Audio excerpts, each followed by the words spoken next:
Skandal korupsi tata kelola minyak mentah dan produk kilang pada perusahaan plat merah PT Pertamina Subholding mendapat perhatian Presiden Prabowo Subianto. Presiden Prabowo menegaskan akan membersihkan berbagai kasus korupsi, termasuk di PT Pertamina Subholding demi kepentingan rakyat. Lagi diurus itu semua, ya? Lagi diurus semua, oke. Kita bersihkan, kita tegakkan, kita akan pokoknya membela kepentingan rakyat. Dugaan adanya pengoplosan bahan bakar Pertamax usai Kejaksaan Agung membongkar kasus korupsi yang merugikan negara 190 triliun lebih. Belakangan memang mencuat ke publik. Namun dalam rapat dengar pendapat dengan Komisi 12 DPR, PTH Dirut Pertamina Patraniaga, Mars Ega Legowo Putra, memastikan tidak ada pengoplosan Pertamax yang dijual ke masyarakat. Semuanya sesuai spesifikasi yang ditentukan. Sehingga sangat tidak mungkin kami sendiri membuat skema-skema yang merugikan masyarakat. Patraniaga hanya punya fasilitas blending additif, bukan fasilitas blending merubah RON. Itu yang harus Bapak pertegas, Pak. Betul, kita tidak mempunyai fasilitas blending merubah RON. Aktivitas blending yang kita lakukan untuk di terminal adalah mungkin untuk gasoil itu ada. Karena untuk produk solar kita menambahkan FAME. Yang untuk gasolin tidak ada, hanya untuk blending warna dan aditif. Pengamat otomotif Beben Juwana bilang, kasus korupsi dan dugaan penjualan Pertamax yang tidak sesuai dengan oktan telah mempengaruhi persepsi publik terkait kualitas BBM jenis Pertamax yang dijual Pertamina. Rasanya juga tidak mudah untuk mengembalikan kepercayaan masyarakat kepada Pertamax. Karena masalah ini pertama kali saya dengar itu sebetulnya sudah dari akhir tahun lalu. Sudah ada ribut-ribut di mana kendaraan yang mengisi Pertamax sampai mogok. Ketika belakangan di bulan Desember ada teman-teman yang pergi ke bengkel resmi merek besar. Itu sampai kepala montirnya mengatakan, jangan beli Pertamax ya. Nanti kejadiannya seperti ini, nggak cukup 40 juta, 50 juta untuk memperbaiki. Saya terkejut lagi, sekarang baru rame-rame ada soal korupsi dan lain-lain. Oke Mas Bebin, jadi memang dalam kasus korupsi di Pertamina, Kejaksaan Agung telah menetapkan 9 orang tersangka. Kasus korupsi ini merugikan negara hingga 193,7 triliun rupiah. Kejagung menyebut total kerugian ini bisa bertambah, mengingat kasus korupsi ini terjadi dari tahun 2018. Tim Liputan, Kompas TV.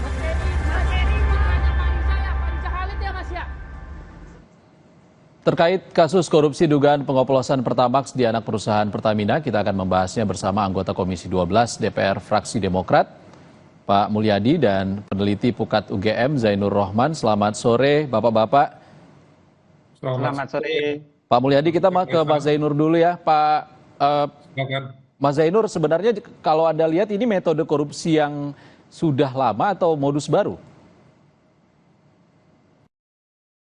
Lama, tetapi ini kejadiannya berlangsung sedemikian lama begitu ya, dari 2018 sampai sekarang bahkan mungkin begitu ya, 2023. Nah artinya kenapa sedemikian lama kemudian ini baru terungkap sekarang? Ini membuat tanda tanya, apakah misalnya unsur pengawasan itu gagal untuk bertindak, atau misalnya tidak ada satupun orang yang meniup peluit untuk menjadi whistleblower atas praktik ini. Jadi sebenarnya ini tidak sesederhana tindak pidana korupsi pengoplosan, tidak. Ini dimulai dari misalnya adanya penurunan produksi di kilang sehingga kemudian timbul kebutuhan untuk impor. Nah, impornya pun kemudian itu diatur sedemikian rupa. Yang pertama adalah pemenangnya atau siapa yang mendapatkan pekerjaan itu sudah ditetapkan sebelum tender. Yang kedua, harganya. Harganya pun itu sudah ada permufakatan jahat sebelum tender itu dilakukan. Nah, kemudian dilakukan impor. Setelah dilakukan impor itu, menurut sangkaan dari Kejaksaan Agung itu dilakukan gitu ya, dilakukan pengoplosan 90 bahkan RON 88 kemudian di blending menjadi RON 92. Tentu untuk RON 92 ini semua harus dibuktikan di depan persidangan. Tetapi saya ingin mengatakan bahwa dari konstruksi perkara ini menurut saya adalah satu bentuk kejahatan yang terencana. Begitu rapi dilakukan oleh orang-orang dengan tingkat jabatan sangat tinggi, bahkan tertinggi di organisasi itu, yaitu Direktur Utama, melibatkan antara BUMN juga dengan swasta. Di sana ada para broker. Nah, para broker ini kan orang-orang yang mencari rente begitu ya, mendapatkan fee karena bahkan harga yang harus dibayar oleh negara itu jauh lebih tinggi begitu ya. Dan ini dimulai dari yang itu tadi saya sampaikan, adanya penurunan produksi kilang secara sengaja untuk menciptakan satu kebutuhan impor. Itu Mas. Oke. Dari 193 triliun kerugian itu ada juga dugaan modus pengoplosan yang tidak hanya merugikan negara tapi juga konsumen langsung. Itu menurut Anda seperti apa? Ya betul, ini tentu nanti harus dibuktikan oleh jaksa penuntut umum di persidangan kalau sudah masuk ke pokok perkara, apakah betul ada pengoplosan. Kalau betul ada pengoplosan artinya publik dirugikan, sehingga tindak pidana korupsi ini tidak sekadar merugikan keuangan negara, tetapi juga yang kedua bisa merugikan perekonomian negara, yang ketiga bisa menimbulkan korban pada masyarakat, merugikan masyarakat. Nah, kerugian negara bisa dilakukan pemulihan melalui perampasan aset-aset kejahatan. Sedangkan dari sisi konsumen, bagaimana cara konsumen untuk dapat dipulihkan kerugiannya? Kalau memang benar misalnya nanti terbukti RON 88 atau bahkan RON 90 kemudian di blending menjadi RON 92, artinya kan publik harus membayar biaya yang lebih mahal untuk mendapatkan kualitas yang hanya sebenarnya RON 88 atau RON 90. Yang kedua, barangkali ada jenis-jenis kendaraan yang itu bisa rusak kalau diberi minum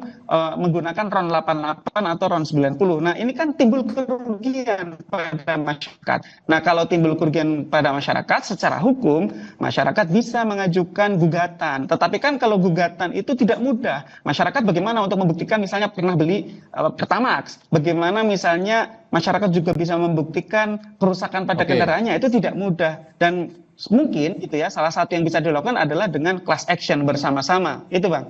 Baik, Pak Mul, hasil dari pertemuan dengan Pertamina sebenarnya ada nggak sih modus pengoplosan Pertalite jadi Pertamax itu?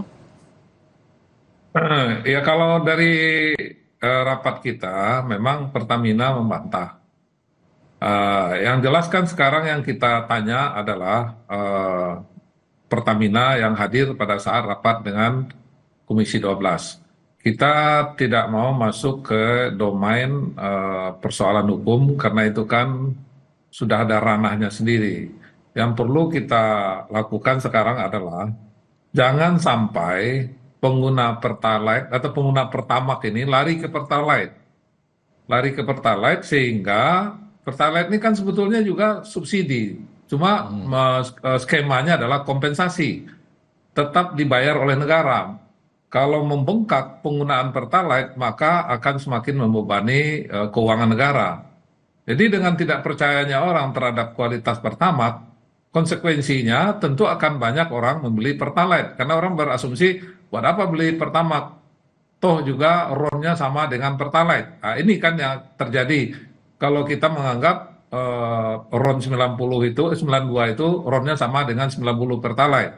Sehingga terjadi peningkatan penggunaan Pertalite. Nah, ini sementara Pertalite adalah subsidi dengan skema kompensasi. Maka dari itu DPR ingin meyakinkan, menenangkan masyarakat, kita tidak masuk ke domain 2018-2023 ya, yang sudah menjadi kasus hukum, yang nanti pembuktiannya tentu nanti kejaksaan di pengadilan, pembuktian melalui pengadilan. Tapi tugas kita bagaimana jangan terjadi kuota yang sebetulnya Pertalite itu harusnya tidak sebanyak itu, sekarang bengkak. Itu yang harus kita cegah sebetulnya.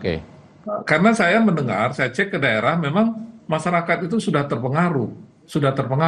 Banyak yang resah soal sekalian saja beli Pertalite begitu. Pak Mul, kalau teman-teman Komisi 12 sudah melakukan sidak dan nanti jika terbukti ternyata Pertamax yang beredar itu adalah oplosan dari Pertalite yang RON-nya 90, apa sanksi yang akan diberikan? Oh, kalau itu memang misalnya dari hasil pemeriksaan terjadi rekayasa 92 ternyata itu RON 90, tentu ini udah bisa menjadi persoalan hukum lagi kan? Bukan hanya persoalan sanksi saja, karena itu sudah manipulasi lagi. Maka dari itu telah dilakukan sidak-sidak berkala dan pemeriksaan on spot, terutama oleh Limigas, agar masyarakat kembali bisa memulihkan kembali kepercayaan masyarakat. Itu sebetulnya. Karena dengan masyarakat, apabila masyarakat masih tidak percaya, maka Pertalite yang akan jadi sasaran. Saya khawatirnya nanti Pertalite akan semakin cepat habis dan kompensasi akan semakin besar. Jadi dalam hal ini kami memang Komisi 12 berusaha untuk meyakinkan bahwa kualitas Pertamax di tahun 2025 ini memang sesuai dengan spek yang ada. Itu sebetulnya tugas kita ya. Dan itu sudah kita tanya dan kita minta Pertamina untuk meyakinkan kita, dan sekaligus kita lakukan pemeriksaan on spot di lapangan. Itu yang paling pertama kita lakukan. Karena kan persoalan hukum kan persoalan tersendiri. Oke, Pak Mul. Mas Zainur, korupsi ini berlangsung lama, 5 tahun. Menurut Anda ini dilakukan oleh pemain internal anak perusahaan Pertamina saja atau ada keterlibatan sistem yang lebih besar dari ini? Ya, itu tugas penyidik ya untuk mengembangkan. Saya juga tidak percaya kalau korupsi sebesar dan sesistematis ini hanya dilakukan oleh 7 orang itu begitu ya. Apa iya misalnya yang lain tidak mengetahui, yang lain fungsi pengawasan tidak mendapatkan temuan, atau mungkin juga dari sisi mereka-mereka yang diberikan tugas, apa mereka tidak tahu bahwa tugasnya itu ternyata misalnya adalah satu tugas yang melawan hukum. Nah, sehingga ini harus diungkap secara utuh oleh penyidik kejaksaan. Yang kedua adalah dari sisi swastanya. Apa benar ini hanya mereka-mereka ini yang menjadi pelaku begitu ya? Kita tahu misalnya ada nama yang muncul terus nih dalam kasus yang biasa publik sebut sebagai mafia minyak begitu ya. Dulu di kasus Petra, sekarang ada terkait dengan meskipun bukan yang bersangkutan begitu ya. Harus diungkap gitu ya. Kenapa? Karena ya biasanya ada beneficial ownership yang kemudian dia ada di balik layar. Nah, yang di balik layar ini yang harus diungkap oleh penyidik. Dan saya merekomendasikan kepada kejaksaan harus menggunakan pendekatan TPPU. Tidak sekadar undang-undang tidak pidana korupsi, tetapi juga harus dengan TPPU. Mengapa? Karena kalau kejaksaan berani state kerugian keuangan negaranya itu 193 triliun, itu besar sekali. Artinya ini mengalir kemana-mana begitu ya. Di situ kan ada bentuk-bentuk kerugian yang terkait dengan ada yang markup-nya, ada yang kemudian ekspor minyak mentah Indonesia juga itu dihitung sebagai kerugian karena itu tidak terserap oleh Pertamina Patraniaga begitu kan. Juga dari sisi impornya Bang, impornya itu kan disinyalir juga ada markup ya, juga kemudian dari sisi shippingnya. Nah, saya melihat nggak mungkin lah hanya 7 itu gitu. Ini uang yang sangat besar sehingga ini harus tracing, follow the money gitu ya, dan semuanya biar tuntas. Jangan ada lagi misalnya 10 tahun lagi terungkap lagi misalnya mafia migas. Kapan Indonesia bisa bersih kalau lagi-lagi kasus seperti ini muncul tapi tidak dituntaskan hingga ke akar-akarnya mafianya, Bang. Baik, tadi Anda juga bilang fungsi pengawasan, nanti kita nantikan hasil dari sidak yang dilakukan oleh Komisi 12. Pak Mulyadi dari teman-teman Komisi 12, terima kasih. Pak Mulyadi, anggota Komisi 12 DPR RI, dan Mas Zainur Rohman dari Pukat UGM sudah berbagi informasi bersama kami di Kompas Petang. Terima kasih, Pak. Saudara, usai jeda di Kompas Petang, tak hanya dipimpin Presiden Prabowo, parade seja retret kepala daerah di Akmil akan dihadiri Presiden ke-6 Indonesia, SBY, dan Presiden ke-7 Jokowi. Laporan langsungnya dari Magelang akan kami hadirkan usai jeda.